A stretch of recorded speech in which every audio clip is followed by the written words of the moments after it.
வணக்க மக்களே, நம்ம இந்த வீடியோ என்ன பார்க்க போறோம் அப்படின்னா முகப்புரை தாங்க. பிரியாம்பிள் தான் வந்து பார்க்க போறோம். பாலிட்டியில 15 கொஸ்டின் கேட்கறாங்க அப்படின்னா பிரியாம்பிள் முகப்புரையில இருந்து ஒரு கொஸ்டின் கண்டிப்பா கேட்டுறாங்க. ஒண்ணு இந்த பிரியாம்பிள் கூடிய அந்த 9 வார்த்தையோட அந்த ஆர்டர் வந்து கேட்கறாங்க. ஓகேவா, இது எப்படி வந்து ஆர்டர் பண்றதுன்னு சொல்லிட்டு இந்த ஆர்டர் வந்து கேட்கறாங்க. அப்படின்னா எனக்கு இந்த கூற்றுகள், இது யார் வந்து சட்டத்திட்டம் பண்ணாங்க, இது யார் வந்து பெருமையா சொன்னாங்க, இது யாரும் என்னென்ன பண்ணாங்கன்னு சொல்லிட்டு அதோட கூற்றுகள் இல்ல சம்பந்தப்பட்ட ஆர்டிகல்ஸ், இது யார் வந்து சட்டத்திட்டம் பண்ணாங்கன்னு சொல்லிட்டு எந்த வருஷம் பண்ணாங்க அப்படின்னு சொல்லிட்டு அதுல இருந்து கொஸ்டின் கேட்கறாங்க. அப்போ பாலிட்டியில 15 கொஸ்டின் கேட்கறாங்க அப்படின்னா இந்த முகப்புரையில இருந்து ஒரு மார்க் கண்டிப்பா வந்து கரெக்டா. சோ இன்னைக்கு நம்ம இந்த வீடியோ என்ன பார்க்க போறோம் அப்படின்னா முகப்பையில இருக்கக்கூடிய previous year question, book content, out source சொல்லிட்டு எல்லாமே பிடிக்க போறோம். சோ வீடியோ ஸ்கிப் பண்ணா ஃபுல்லா பாருங்க. ஓகேவா. சோ ஃபர்ஸ்ட் முகப்புரை எங்க இருந்து எடுத்தாங்க, எந்த கண்ட்ரில இருந்து இன்ஸ்பயர் எடுத்தாங்கன்னு சொல்லி கேட்டாங்க அப்படின்னா அமெரிக்கா. ஓகேவா. முகப்புரை எந்த நாட்டுல இருந்து எடுத்தாங்கன்னு சொல்லி கேட்டாங்க அப்படின்னா நம்ம அமெரிக்கால இருந்து எடுக்கிறோம். இந்த முகப்புரை இந்த கான்செப்ட் எங்க இருந்து எடுத்தாங்க கேட்டாங்க அப்படின்னா அமெரிக்கால இருந்து எடுக்கிறோம். அமெரிக்கால இருந்து வேற என்ன பண்ணிருக்காங்க அப்படின்னு கேட்டாங்கன்னா உலகத்திலேயே கான்ஸ்டியூஷன் அந்த கான்செப்ட், ஓகேவா, அரசியலமைப்பு அந்த கான்செப்டே முதல்ல கொண்டு வந்து யாருன்னா அந்த அமெரிக்கா தான். அதே மாதிரி அடிப்படை உரிமை இருக்குல்ல, ஃபண்டமெண்டல் ரைட்ஸ், அதுவும் எங்கன்னு கேட்டாங்கன்னா அதுவும் அமெரிக்கா தான். ஸோ அமெரிக்கா சொன்னா நம்ம 3 விஷயம் ஞாபகம் வரணும். ஒன்னு இந்த பிரியாம்பிள் இந்த கான்செப்ட் எங்க எடுத்தாங்க, அமெரிக்கால இருந்து எடுத்தாங்க. அதே மாதிரி உலகத்திலேயே முதல்ல கான்ஸ்டியூஷன் அரசியலமைப்பு ஒரு கான்செப்ட் கொண்டு வந்து யாரு, அதுவும் அமெரிக்கா தான். அதே மாதிரி ஃபண்டமெண்டல் ரைட்ஸ் அடிப்படை உரிமைன்ற கான்செப்ட் நம்ம எங்க இருந்தா எடுத்தோம், அதுவும் அமெரிக்கால இருந்து எடுத்தோம். ஸோ அப்ப அமெரிக்கா நம்ம ஞாபகம் வேண்டிய 3 விஷயம் என்னது, பிரியாம்பிள், அடிப்படை உரிமை, உலகத்திலேயே முதல்ல அரசியலமைப்பு இந்த கான்செப்ட் கொண்டு வந்து யாரு, அமெரிக்கா. ஓகேவா, இது ஞாபகம் வந்துச்சா. அடுத்தது இந்த பிரியாம்பிள் இருக்கக்கூடிய இந்த 9 விஷயத்த கேட்பாங்க, இந்த ஆர்டரா கேட்பாங்க. இது என்ன ஷார்ட்கட் அப்படின்னா SSDR. ஓகேவா, அது என்ன SSDR அப்படின்னா sovereignty, socialist, secularism, democracy, republic. Okay, first இது ஞாபகம் வச்சுக்கோங்க. தமிழ்ல பாத்தீங்கன்னா இறையாண்மை, சமதர்மம், மதசார்பின்மை, ஜனநாயகம், குடியரசு. ஓகேவா. சோ ஃபர்ஸ்ட் இருக்கக்கூடிய இந்த இறையாண்மைனா என்ன, ஓகேவா, ரொம்ப சிம்பிள். இறையாண்மைனா ஒண்ணும் கிடையாது, நம்மளே தனிச்சு வந்து சட்டத்தை வந்து போடுவோம். இப்போ இந்தியாக்கான சட்டத்தை இந்தியா தான் போடும், அமெரிக்கான்ற நாட்டுக்கான சட்டத்தை அமெரிக்கா தான் போடும். இப்போ அமெரிக்கா சொல்லி இந்தியாவில வந்து எந்த சட்டமும் போட மாட்டாங்க. ஓகேவா, இதான் வந்து இறையாண்மை சொல்லுவோம். அந்த நாடு இறையாண்மை தான் செயல்படும். இப்போ அமெரிக்கா சொல்லியோ இல்ல ரஷ்யா சொல்லியோ இல்ல சைனா சொல்லியோ இந்தியா வந்து இந்திய மக்களுக்காக எந்த சட்டத்தையும் போட மாட்டாங்க. ஓகேவா. ஸோ இறையாண்மைனா என்ன அர்த்தம், சிம்பிளா சொல்லணும்னா நமக்கான சட்டத்தை நம்ம தான் போடுவோம், இந்தியா தான் போடும். மற்ற நாடும் மற்றவங்க சொல்றதையும் நம்ம வந்து கேட்க மாட்டோம், நம்ம தன்னிச்சையா செயல்படுவோம். அதுதானது இறையாண்மை. அப்ப நம்ம நாட்டுல வந்து எங்க வந்து சட்டம் போடுறாங்க, பார்லிமெண்ட்ல. கரெக்டா, பார்லிமெண்ட்ல சட்டத்தை வந்து போடுறாங்க. ஸோ அப்ப இந்திய மக்களுக்கான சட்டத்தை பார்லிமெண்ட்ல இந்திய மக்களுக்கு வந்து நம்ம ரெப்ரஸன்டேட்டிவ் அனுப்புற. ஸோ எம்பிஸ் என்ன பண்றாங்க, நாடாளுமன்றத்தை சட்டத்தை போடுறாங்க. ஓகேவா. அப்ப இந்தியான்றது என்னது, ஒரு இறையாண்மை கொண்ட நாடு. ஓகேவா, சாவர்னிட்டி கண்ட்ரின்னு சொல்லிட்டு நம்ம சொல்லலாம். ஓகேவா. அடுத்த வார்த்தை பாருங்க அப்படின்னா இந்த அடுத்து பாத்தீங்கன்னா சோசியலிஸ்ட். ஓகேவா. சோசியலிஸ்டுக்கு நம்ம 1955 ஆவடி மாநாட்டுல நேர அவர் என்ன சொல்ற அப்படின்னா சுதந்திரம், அதாவது சுதந்திரம் பெற்று 1955 என்ன சொல்ற அப்படின்னா நம்ம இந்தியான்றது ஒரு சோசியலிஸ்ட் கண்ட்ரி அப்படின்னு சொல்லிட்டு சொல்றாரு. ஓகே, ஒரு சமதர்ம நாடுன்னு சொல்லிட்டு எங்க சொல்லலாம்னு சொல்லிட்டு கேட்பாங்க. 1955 ஆவடி மாநாட்டுல நம்மளுடைய இந்திய பிரதமராக கூடிய ஜவஹர்லால் நேரு 1955 என்ன சொல்றாரு, இந்தியா வந்து ஒரு சோசியலிஸ்ட் நாடு, சமதர்ம நாடு அப்படின்னு சொல்லிட்டு சொல்றாரு. எங்க சொன்னாரு, ஆவடி மாநாட்டுல. சொன்னது யாரு, ஜவஹர்லால் நேரு. எந்த வருஷம், 1955. ஓகே, அதுவும் என்ன சொல்ற அப்படின்னா காந்திய சோசியலிஸ்ட்னு சொல்றாரு. ஓகேவா, காந்திய சோசியலிச நாடு அப்படின்னு சொல்லிட்டு சொல்றாரு. சொன்னது யாரு, நம்ம நேரு. சோ சமதர்மம் அப்படின்னா என்ன அர்த்தம், சமதர்மம்னா ரொம்ப ஈஸிங்க, ஒண்ணுமே கிடையாது. ஒரு நாட்டுல அரசு துறையும் இருக்கும், தனியார் துறையும் இருக்கும். ஏழை எளிய மக்களுக்கு வந்து நலத்திட்டங்கள் வந்து கொடுக்குறாங்கன்னா அது வந்து ஒரு சோசியலிஸ்ட் நாடுன்னு சொல்லலாம். ஓகேவா, ஒரு சமதர்ம நாடுன்னு சொல்லுவாங்க. ஓகே, எல்லாமே சமமா இருக்கணும்னு சொல்லிட்டு ஏழை மக்களையும் ஈக்குவலைஸ் பண்றதுக்காக நலத்திட்ட உதவிகள் பண்ணுவாங்க. உதாரணத்துல இப்ப BSNL சொல்லிட்டு கவர்மெண்ட் கம்பெனி இருக்கா. சோ ஒரு சில துறையில வந்து பிரைவேட் துறைக்கும் கொடுத்துருவாங்க. கவர்மெண்டோட துறையில ஒரு சில இதை பிரைவேட்டுக்கு கொடுப்பாங்க. சோ மக்களுக்கு வந்து நலத்திட்ட உதவிகள் செய்வாங்க. இப்ப ஸ்கீம்ஸ் போடுறாங்களா இல்லையா, ஆவாஸ் யோஜனா, இந்த யோஜனா, அந்த யோஜனா சொல்லிட்டு மத்திய அரசு வந்து ஸ்கீம்ஸ் போடுது, மாநில அரசு ஸ்கீம்ஸ் போடுறாங்களா இல்லையா. அப்ப ஏழை மக்களை வந்து முன்னேற்றம்னு சொல்லிட்டு ஸ்கீம்ஸும் போடுறாங்க. கவர்மெண்ட் கம்பெனிஸும் இருக்கு, பிரைவேட் கம்பெனிஸும் இருக்கு. இதெல்லாம் இருந்துச்சு அந்த நாடு என்ன சொல்லுவாங்க, ஒரு சோசியலிஸ்ட் நாடுன்னு சொல்லுவாங்க. ஓகேவா, ஒரு சமதர்ம நாடுன்னு சொல்லுவாங்க. இது புரிஞ்சிச்சா. சோ அடுத்து பாத்தீங்க அப்படின்னா நம்ம அடுத்து என்ன பார்க்க போறோம் அப்படின்னா மத சார்பின்மை. ஓகேவா, செக்யூலர்னு சொல்லுவாங்க. நம்மளது எப்படின்னா மத சார்பின்மை. ஓகே, ஒரு மதத்துக்கு மட்டும் முக்கியத்துவம் கொடுக்கக்கூடிய நாடு நம்மளது கிடையாது. உதாரணத்துக்கு பாத்தீங்கன்னா இப்போ பாகிஸ்தான் ஒரு நாடு இருந்துச்சுன்னா அதிகமா முஸ்லீம்களுக்கு தான் என்ன பண்ணுவாங்க, முக்கியத்துவம் கொடுப்பாங்க. ஆனா இந்தியான்றது அப்படி கிடையாது. சோ மத சார்பின்மை, எல்லா மதமும் சம்மதம் அப்படின்ற கூடிய நாடு தானது இந்தியா. அதான் என்ன சொல்றாங்க, மத சார்பின்மை நாடு. ஓகேவா, செக்யூலர் கண்ட்ரின்னு சொல்லிட்டு சொல்றாங்க. ஓகேவா. சோ இது முடிஞ்சிருச்சு. சோ அப்ப SSSல 3 S வந்து முடிச்சிட்டோம். இந்த ஆர்டர் ரொம்ப முக்கியங்க, சாவர்னிட்டி, சோசியலிஸ்ட், செக்யூலர். இது முடிஞ்சா அடுத்தது DR. அது என்ன DR, டினா வந்து டெமோக்ரஸி. எந்த மாதிரி டெமோக்ரஸின்னு கேட்டாங்க அப்படின்னா நம்மளுக்கு வந்து ஒரு இன்டைரக்ட் டெமோக்ரஸி. இந்தியான்றது என்னது? ஒரு மறைமுக ஜனநாயகம். ஓகேவா? மறைமுக ஜனநாயகம் தான் அது நம்மளுடைய இந்தியா வந்து கண்ட்ரி. இந்திய நாடுன்றது ஒரு இன்டைரக்ட் டெமோக்ரஸி. அதுவும் என்ன சொல்லுவாங்க அப்படின்னா ரெப்ரசன்டேட்டிவ் பார்லிமெண்ட் டெமோக்ரஸின்னு சொல்லுவாங்க. ஓகேவா? அதாவது பிரதிநிதித்துவ நாடாளுமன்ற ஜனநாயகம் சொல்லுவாங்க. ஏன் அப்படின்னா எம்பிஸ்ன்றது யாரு? நம்ம தானே ஓட்டு கொண்டு நம்மளோட பிரதிநிதி அங்க போறாங்க பார்லிமெண்ட்டுக்கு. பார்லிமெண்ட் என்ன பண்றாங்க? சட்டம் வந்து போடுறாங்க. அப்ப பிரதிநிதித்துவ நாடாளுமன்ற ஜனநாயகம் சொல்லிட்டு சொல்லுவாங்க. ஓகேவா? சோ இந்தியால ஃபாலோ பண்ணக்கூடிய டெமோக்ரஸி என்னது? Indirect democracy. ஓகேவா? சோ இது புரிஞ்சா? சோ அடுத்து பாருங்க. அடுத்து நம்ம என்ன பாக்குறோம் அப்படின்னா ரிபப்ளிக். ஓகேவா? குடியரசு. இந்தியான்றது ஒரு குடியரசு நாடு. கரெக்டா? இந்தியான்றது ஒரு குடியரசு நாடு. குடியரசு தலைவர் ஒருத்தர் இருக்காரா இல்லையா இந்தியாவுக்குன்னு சொல்லிட்டு? ஒன்னும் அந்த ராஜராஜ சோழன் ராஜேந்திர சோழன் மாதிரி மன்னர் அச்சோடு முடியாச்சோ இல்லையே. சோ நமக்கு எல்லாத்துக்கும் சேர்ந்து ஒரு ரெப்ரஸன்டேட்டிவ் ஒருத்தர் யார் இருக்காரு? பிரசிடென்ட் இருக்காரு, குடியரசுத் தலைவர் இருக்காரு. அவர் என்ன பண்றாரு? எல்லாத்துக்கும் அவர் ஒப்புதல் கொடுத்தாதான் எல்லாமே சட்டமே மாறும். கரெக்டா? சோ அப்ப இந்தியான்றது என்னது? ஒரு குடியரசு நாடு. கரெக்டா? சோ இப்ப என்னெல்லாம் பார்த்திருக்கோம்? இந்தியா வந்து ஒரு இறையாண்மை நாடு, ஒரு சமதர்ம நாடு, ஒரு மத சார்பின்மை நாடு, ஒரு ஜனநாயக நாடு, ஒரு குடியரசு நாடு. இது எல்லாமே என்ன சொல்லிருக்கோம்? ஷார்ட்கட்டு SSDR அப்படின்றது வந்து பார்த்துருக்கோம். கரெக்டா? சோ அடுத்து நம்ம என்ன பார்க்க போறோம் அப்படின்னா அடுத்து பார்த்தோம்னா ஜஸ்டிஸ் அப்படின்னு சொல்லிட்டு ஒரு வார்த்தை இருக்கும். சோ அந்த ஜஸ்டிஸ் என்ன பண்றாங்க அப்படின்னா 3 தான் பிரிக்கிறாங்க. என்ன அப்படின்னா social justice, economical justice, political justice சொல்லிட்டு பிரிக்கிறாங்க. தமிழ் பாத்தீங்கன்னா சமூக நீதி, பொருளாதார நீதி, அரசியல் நீதினு சொல்லிட்டு சொல்றாங்க. சமூக நீதி அப்படின்னா ஒண்ணும் கிடையாது, ரிசர்வேஷன் வழங்குறது. ஓகேவா? இடஒதுக்கீடு கொடுக்குறாங்கல்ல. சோ கீழே இருக்கிற மக்களையும் மேல கொண்டு வரதுக்காக ரிசர்வேஷன் வந்து கொடுக்குறாங்க. எல்லாரும் சமமா மாற்றதுக்காக அந்த ரிசர்வேஷன் வந்து கொடுக்குறாங்க. சோ அப்ப சமூக நீதி வந்து இந்தியாவில இருக்கா? சோ ஜஸ்டிஸ்ல சமூக நீதின்றது இருக்கா? இருக்கு. அடுத்து பாருங்க பொருளாதார நீதி. பொருளாதார அதிகமா சம்பாதிக்கிறவங்க அதிக வரியும், குறைவா சம்பாதிக்கிறவங்க குறைவான வரி தானே போடுறாங்க. அப்ப இது எக்கனாமிக்கல் ஜஸ்டிஸ். கரெக்டா? Economical justice. அடுத்து பாத்தீங்கன்னா பொலிட்டிக்கல் ஜஸ்டிஸ். பொலிட்டிக்கல் ஜஸ்டிஸ்னா அரசியல் நீதி அப்படின்னா என்ன அர்த்தம் அப்படின்னா யார் வேணாலும் கட்சி தொடங்கலாம், யார் வேணாலும் தேர்தலில் போட்டி போடலாம், யார் வேணாலும் போஸ்டிங் வரலாம், அதாவது ஒரு அதிகாரத்துக்கு வரலாம். கரெக்டா? சோ அப்ப யார் வேணாலும் தேர்தல் நிக்கலாம், யார் வேணாலும் என்ன வேணா பண்ணலாம்னு சொல்லிட்டு சொல்றாங்கல்ல, அதுதான் வந்து என்னது? அரசியல் நீதி. யார் வேணாலும் அரசியல் வரலாம், அரசியல் கட்சி தொடங்கலாம், கேண்டிடேட்டா இருக்கலாம், சிஎம்ஆவோ பிஎம்ஆவோ ஆக முடியும். கரெக்டா? சோ அப்ப இது வந்து அரசியல் நீதிக்கான ஒரு எடுத்துக்காட்டு. ஓகேவா? அப்ப ஜஸ்டிஸ்ன்றது இந்தியாவில் எப்படி இருக்கு? 3 இருக்கு. Social justice, economic justice, political justice. சமூக நீதி, பொருளாதார நீதி, அரசியல் நீதி. ஓகேவா? இது முடிஞ்சா அடுத்து நம்ம என்ன பார்க்கணும் அப்படின்னா லிபர்ட்டி, ஈக்குவாலிட்டி, ஃபெட்டர்னிட்டி. ஓகேவா? சுதந்திரம், சமத்துவம், சகோதரத்துவம். இந்த 3 வார்த்தை எங்க இருந்து எடுத்தாங்கன்னு சொல்லி கேட்டாங்க அப்படின்னா இந்த 3 வார்த்தை எங்க இருந்து கேட்டாங்க அப்படின்னா 1789. ஓகேவா? 1789. இது எங்கன்னு பாத்தீங்கன்னா பிரெஞ்சு புரட்சி. ஓகேவா? பிரெஞ்சு ரெவல்யூஷன்ல இருந்து எடுத்தாங்க. ஓகேவா? பிரெஞ்சு ரெவல்யூஷன் இருந்தா இந்த 3 வார்த்தை எடுத்தாங்க. ஓகேவா? லிபர்ட்டி, ஈக்குவாலிட்டி, ஃபெட்டர்னிட்டின்ற இந்த கான்செப்ட் 1789 பிரெஞ்சு புரட்சியில. ஓகேவா? பிரெஞ்சு புரட்சியில இருக்கக்கூடிய இந்த வார்த்தையை வந்து எடுத்தாங்க. ஓகேவா? பிரெஞ்சு புரட்சி, பிரெஞ்சு ரெவல்யூஷன்ல இருந்து லிபர்ட்டி, ஈக்குவாலிட்டி, ஃபெட்டர்னிட்டி இந்த 3 வார்த்தையும் வந்து எடுத்தாங்க. இந்த 3 வார்த்தையும் அம்பேத்கரும் ஒண்ணு சொல்றாரு. என்ன சொல்றாரு அப்படின்னா இந்த 3 வார்த்தையும் பிரிக்க முடியாது. ஓகேவா? சுதந்திரம், சமத்துவம், சகோதரம் இந்த 3 வார்த்தையும் நம்மளால பிரிக்கவே முடியாதுன்னு சொன்னது யாருன்னு சொல்லி கேட்டாங்க அப்படின்னா அம்பேத்கர். அம்பேத்கர் என்ன சொல்றாரு? சுதந்திரம், சமத்துவம், சகோதரம் இது 3த்தையும் பிரிக்கவே முடியாதுன்னு சொன்னது யாருன்னா டாக்டர் அம்பேத்கர் அவர்கள். இந்த 3 வார்த்தை எங்க இருந்து எடுத்தாங்க கேட்டாங்க அப்படின்னா பிரெஞ்சு புரட்சி. எப்ப நடந்தது பிரெஞ்சு புரட்சி? 1789. ஓகேவா? சோ அடுத்து நம்ம என்ன பார்க்க போறோம் அப்படின்னா முக்கியமான வழக்குகள் தான் வந்து பார்க்க போறோம். இதையும் நான் சொல்ல மறந்துட்டேன். இது என்ன அப்படின்னா நேரோட குறிக்கோள் தீர்மானம்.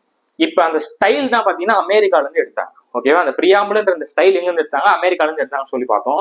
இந்த கண்டென்ட் இப்ப பார்த்தோம்ல சாவர்னிட்டி, சோசியலிசம், செக்யூலரிசம் இந்த கண்டென்ட் எங்க இருந்து எடுத்தாங்க அப்படின்னு சொல்லி கேட்டாங்கன்னா ஜவஹர்லால் நேரோட குறிக்கோள் தீர்மானத்தை எடுத்தாங்க. அவர் எப்ப அதை அறிமுகம் பண்றாரு? டிசம்பர் 13, 1946. டிசம்பர் 13, 1946 ஜவஹர்லால் நேரு குறிக்கோள் தீர்மானம் அப்ஜெக்டிவ் ரெசல்யூஷன் சொல்லிட்டு அதை வந்து கொண்டு வர. ஓகேவா? எப்ப? டிசம்பர் 13, 1946 நேரோட அப்சல்யூட் ரெசல்யூஷன்ன்றத அந்த தேதி வந்து அவர் அறிமுகப்படுத்துறாரு. அதை வந்து கான்ஸ்டிடியூஷன் அசம்பிளி அரசியல் நிலை சபை வந்து அக்செப்ட் பண்றாங்க அப்படின்னு கேட்டாங்கன்னா ஜனவரி 22, 1947.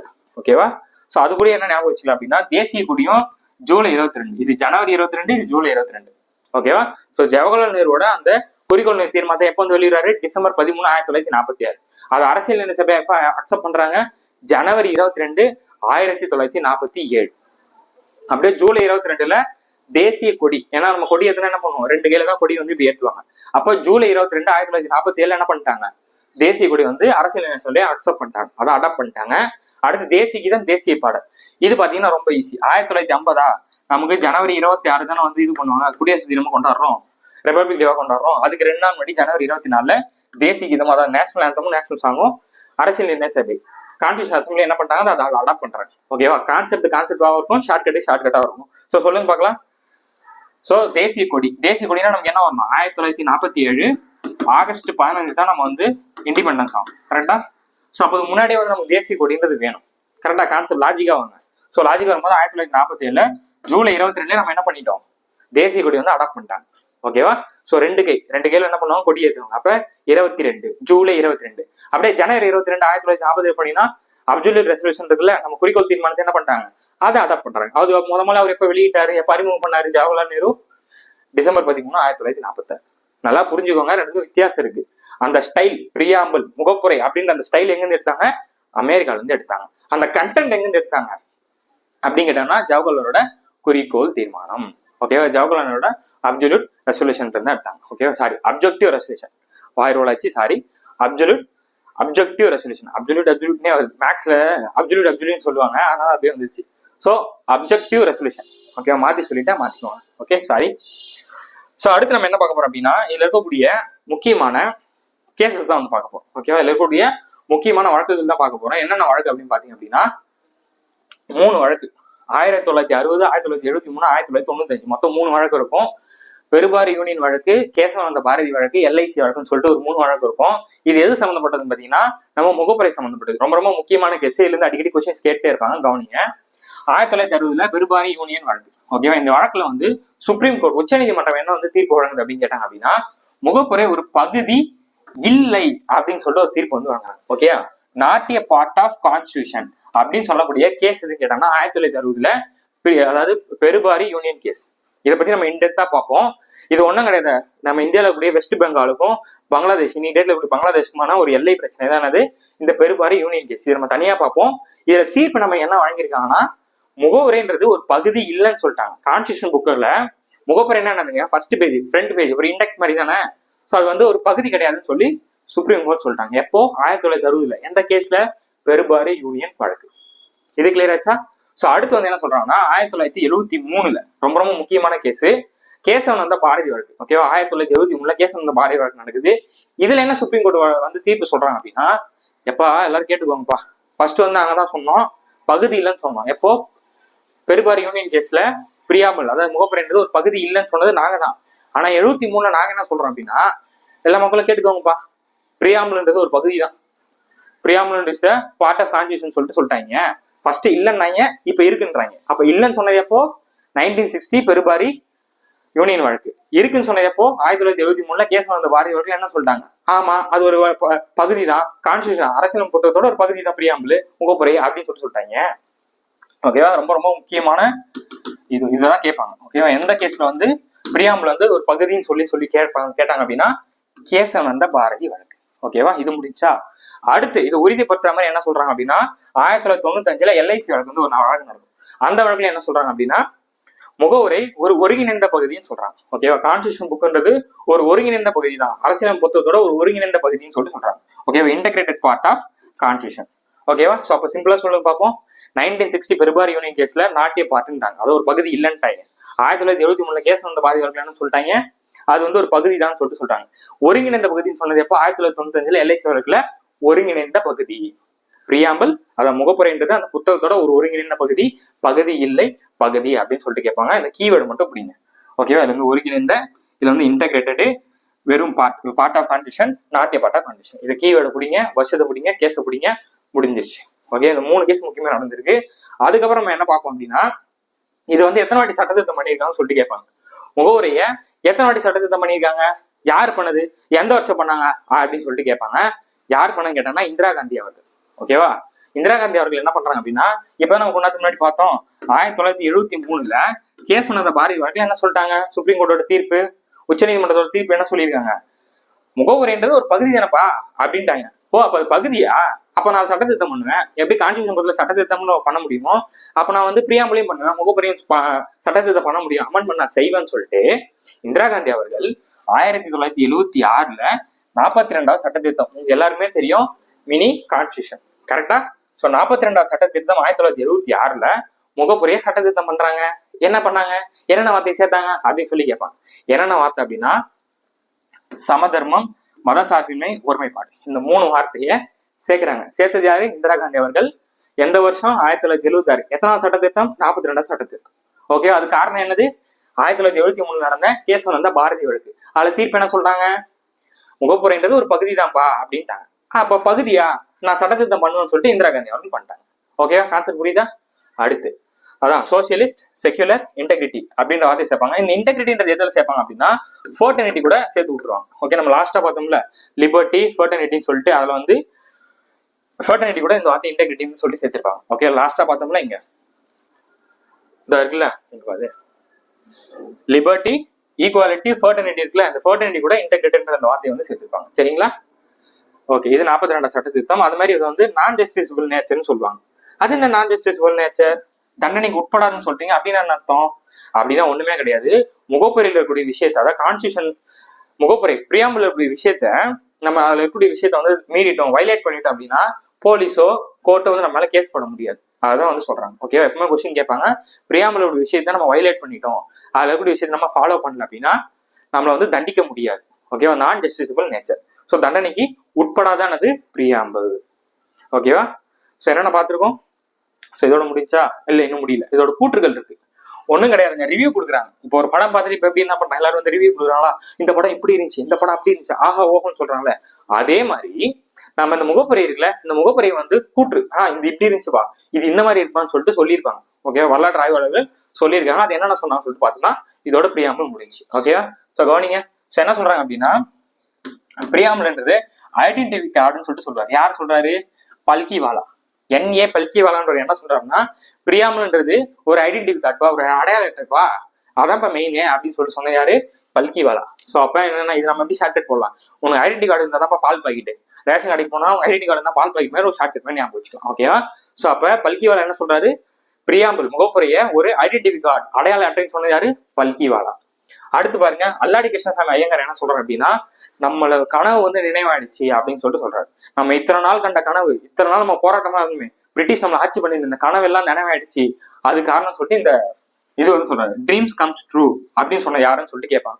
நம்மளுடைய கனவு நினைவாகி விட்டுன்னு சொல்லிட்டு இந்த பிரியாம்பிள் முகப்புரை ஃபர்ஸ்ட் ஃப்ரண்ட் பேஜ் வச்சு அல்லாடி கிருஷ்ணசாமி ஐயங்கார் என்ன சொல்றாரு, நமது கனவு நினைவாகி விட்டது, ட்ரீம்ஸ் கம்ஸ் ட்ரூ அப்படின்னு சொல்லிட்டு சொல்றாரு. ஓகேவா, இது வந்து அல்லாடி கிருஷ்ணசாமி ஐயங்கார் சொல்றாரு. அடுத்து வந்து இந்த வார்த்தை எப்படிங்க, ஜாதகம். ஓகேவா, ஹோரோஸ்கோப்னு சொல்லிட்டு சொல்லுவாங்க. இது யார் சொன்னதுன்னு சொல்லிட்டு கேட்டாங்க அப்படின்னா K.M. முன்சி. K.M. முன்சி என்ன சொல்றாரு, இது வந்து ஒரு ஜாதகம், அரசியலமைப்போட ஜாதகம் எதுப்பா அப்படின்னு சொல்லி கேட்டாங்கன்னா முகப்புரை என்னப்பா சொன்னோம் அப்படின்னு சொன்னது யாரு, நம்ம K.M. முன்சி. K.M. முன்சி அவர்கள் என்ன சொல்றாரு, முகப்புரைய பிரியாம்பிள இதுதான் அரசியலமைப்போட ஜாதகம். ஓகேவா, ஹோரோஸ்கோப் ஆஃப் தி கான்ஸ்டியூஷன் அப்படின்னு சொல்லிட்டு சொல்றாரு. ஸோ வேணா பார்த்துருக்கோம், ஐடென்டிட்டி கார்டுனா பல்கிவாலா, K.M. முன்சினா வந்து ஹோரோஸ்கோப் ஜாதகம்னு சொல்லிட்டு சொல்றாங்க. ஸோ கனவு நினைவு வந்து அல்லாடி கிருஷ்ணசாமி ஐயங்கார். ஸோ 3 பேர் பார்த்துருமா, இன்னும் ஒரு 3 பேர் இருக்காங்க, அதையும் பார்த்துரும். ஸோ அடுத்து நம்ம என்ன பார்க்கறோம் அப்படின்னா பண்டித் தாகூர். நம்ம பண்டித் தாகூர், பண்டிட்னாலே என்ன அர்த்தம், நிறைய படிச்சிருக்காங்க. கரெக்டா, பண்டிட்னாலே நிறைய படிச்சிருக்காங்க, ஒரு ஷார்ட் மாதிரி போட்டுருக்கோம். ஸோ பண்டித் தாகூர் என்ன சொல்றாரு அப்படின்னா நிறைய விஷயத்த சொல்லியிருப்பாரு.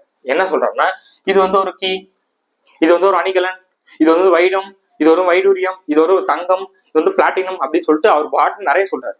ஸோ அப்ப பண்டிட்னு வந்துட்டாலே நிறைய விஷயத்த சொல்லியிருப்பாரு.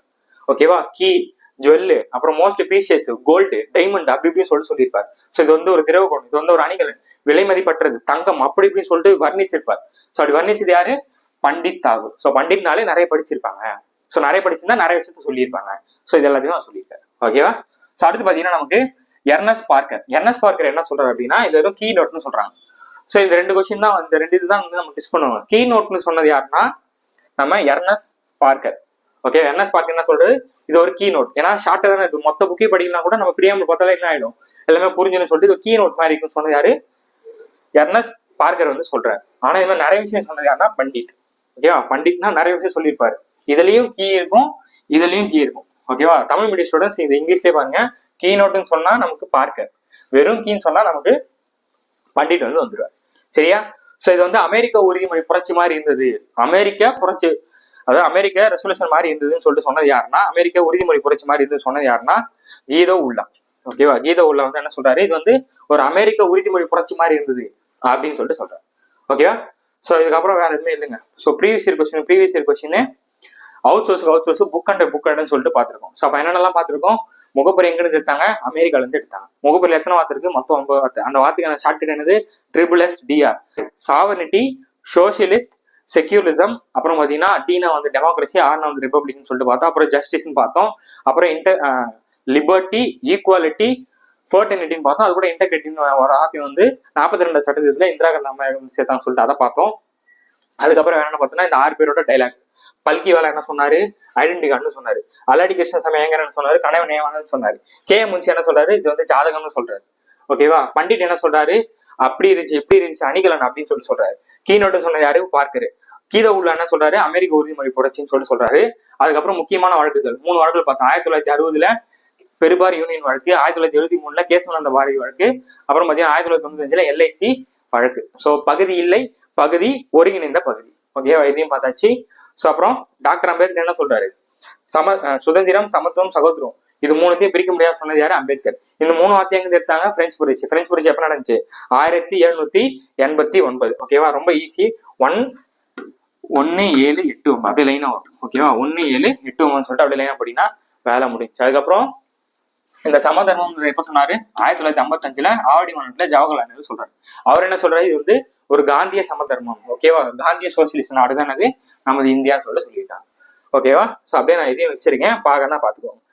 இந்த பக்கம் இங்கிலீஷ் மீடியம், இந்த பக்கம் தமிழ் மீடியத்தில் வச்சிருக்கேன். ஒரிஜினல் கான்ஸ்டியூஷன் புக் வந்து வச்சிருக்கேன். இந்த PDF நான் வந்து கீழே டிஸ்கிரிப்ஷன்ல கொடுக்குறேன், எடுத்துக்கோங்க. ஓகே? ஸோ அடுத்த ஒரு சூப்பரான சந்திப்போம். நன்றி, வணக்கம்.